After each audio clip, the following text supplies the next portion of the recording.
I'm back. Yes, I am back. I am back. This is Imagine Me with Ingrid D. Wade. And my mission is to inspire, to empower, and to implore you into claiming or reclaiming your God given purpose. Your God given purpose. We're going to get into something today, and it's been a little weighty on me, if I'm being honest with you. The topic of today is the price of the oil, the cost of it. There's a cost to the oil. What do I mean, the oil? I'm talking about the sacrifices. You know, a lot of you may be able to relate to this, and some of you will not. And the reason why you will not, because you're just takers. But I'm talking about the ones that you're always that go-to person. Yeah, no matter what you got going on in your life, you always make time for someone else. You might be struggling with, I don't even know if I'm going to pay my rent next month, and I might get evicted. You may not even have food in the house. You may be dealing with issues. You may have been beat up last night and the scars are hidden. You may be facing a loss of a job, but it seems that no matter what, you're always that person. And they always seem to come to you. And they can even hear that you got some serious stuff going on. But for whatever reason, you're always the one that's going to be all right. They don't know how they're going to be all right. They don't stub their toe. But you're going to be all right. I'm going to make this a little just more transparent. I'm going to give you an example. I remember a couple of Sundays after my sister died, and I think it was around Mother's Day too. So that was a tough Sunday, and I just really had my breakdowns in church. Even after church, I really just was grieving in my pain. And I remember this young sister, not a whole lot younger than me, coming up to me saying, I didn't realize you were hurting so bad. And I'm saying to myself, and it kind of left me speechless and gave me the side eye, because I'm thinking, what if your sister died? You have called me for so much less, as if the earth was about to end. So you don't understand? You couldn't relate to my pain? If we both get cut with a razor, we both bleed, right? And what was interesting to me is that for that moment, it looked like it was a little empathy showing on their part. But then you started blowing up my phone. And because you're crying, and then when I finally do pick up the phone, you're upset with me because I didn't pick up the phone when you initially called me to talk about something that was so less minor than what I was going through. But nevertheless, here we are. Selah. The price, the cost of the oil. People don't realize that when you taking on their problems, their burdens, their assignments, their issues, there's a weight that you're carrying on yourself.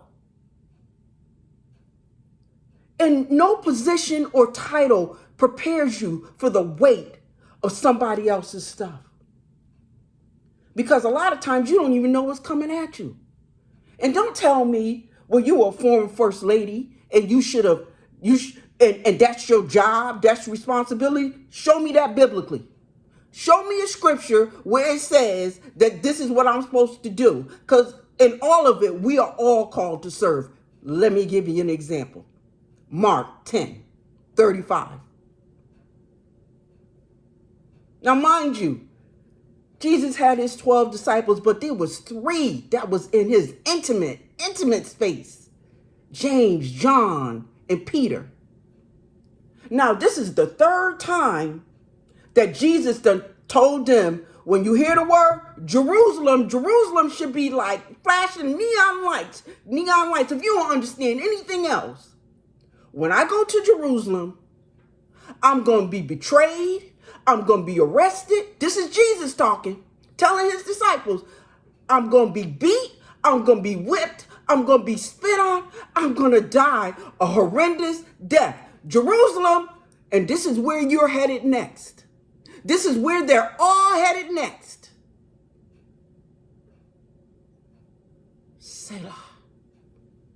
So instead of the disciples sitting in, this is going to happen to Jesus. I love Jesus. Oh my God, I can't even imagine my life without him. I can't even imagine what he's saying.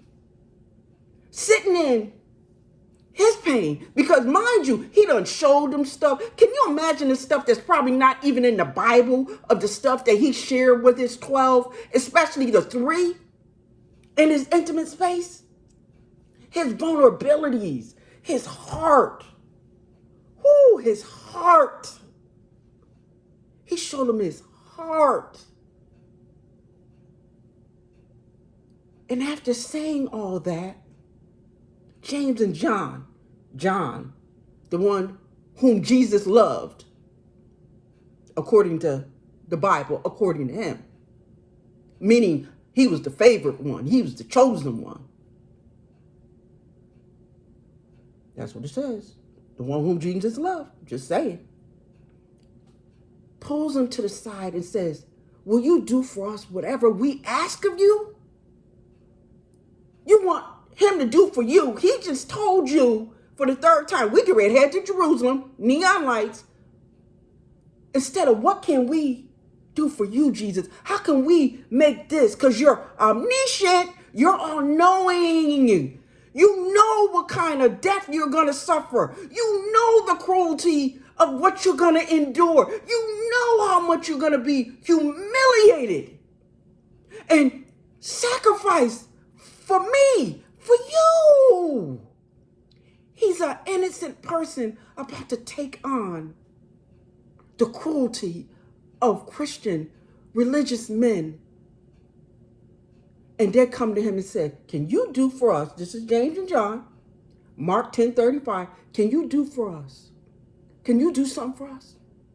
Whatever we ask, can you allow us, when you get to your kingdom, to sit on the right and on the left? They was thinking about position, power, prestige, authority. Not even realizing everything that Jesus talked about. Selah.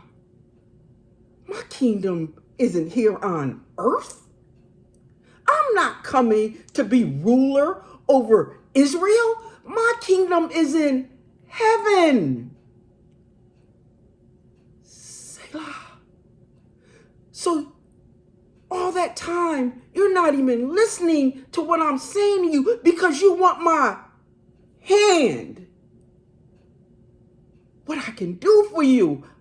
Instead of my heart. I'm sharing my heart. I'm telling you what I'm about to endure. And not only does James and John come, but his mother is coming. Can you do this for my sons? Can you make a seat at the highest table, the right and to the left?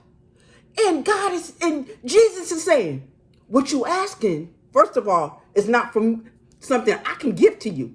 It's my Father in heaven. So you're asking me something out of my realm.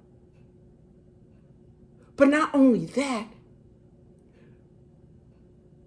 can you drink the cup that I'm about to drink? And they said, yeah. Do you know the cup is more sacrifice, more suffering? You want to be a first lady? Then endure. You want to be a pastor? Endure. You want to be a deacon? You all want to be, you want to kill the queen, but killing the queen don't make you queen. Killing the king don't make you king. It just puts you in a position to endure suffering. Because Jesus came to serve, not to be served. So you want position, power, prestige, authority, entitlements? Then serve. These are your most intimate people, James and John. I'm sharing with you, I'm about to die. And one of the last things you want to ask me is not what I can do for you, is what can you do for me? And give me high positions. And the sad thing about it is, you would think that the other 10 disciples would be upset, like, you being selfish. You can't even be compassionate. Jesus, our friend, our brother, just told us that we heading to Jerusalem. He gonna die. We're gonna lose our brother. No, they was angry because they didn't ask first. They were angry at the disciples because they didn't ask first.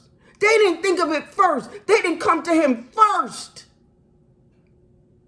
Again, you want my hand, but you don't want my heart. I'm talking about the cost of this oil, the price of the sacrifices. You want more prestige? Serve. So anytime somebody calls you up, or you think to pick up the phone to dump on somebody, why don't you step back for a second and say, "Oh, Selah, how are you? Is there anything I can do for you?" And listening with sincerity and compassion. That's who Jesus was. That's who he is. That's who he's called us to be. The price of the oil is sacrifice.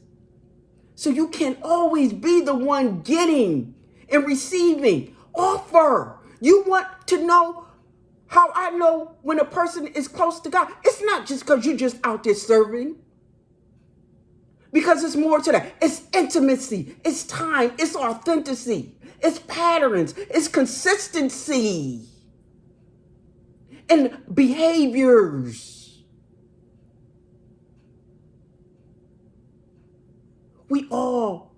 Most of us are trying to get closer to him. This journey, as I speak on, is tough. It takes you out your comfort zone. But he calls. We want fellowship. We all want unity. We all want to be seen. We all want to be heard. We all want to be voiced, have a voice, and to know that what we say matters. But you can't be always the one on the receiving end.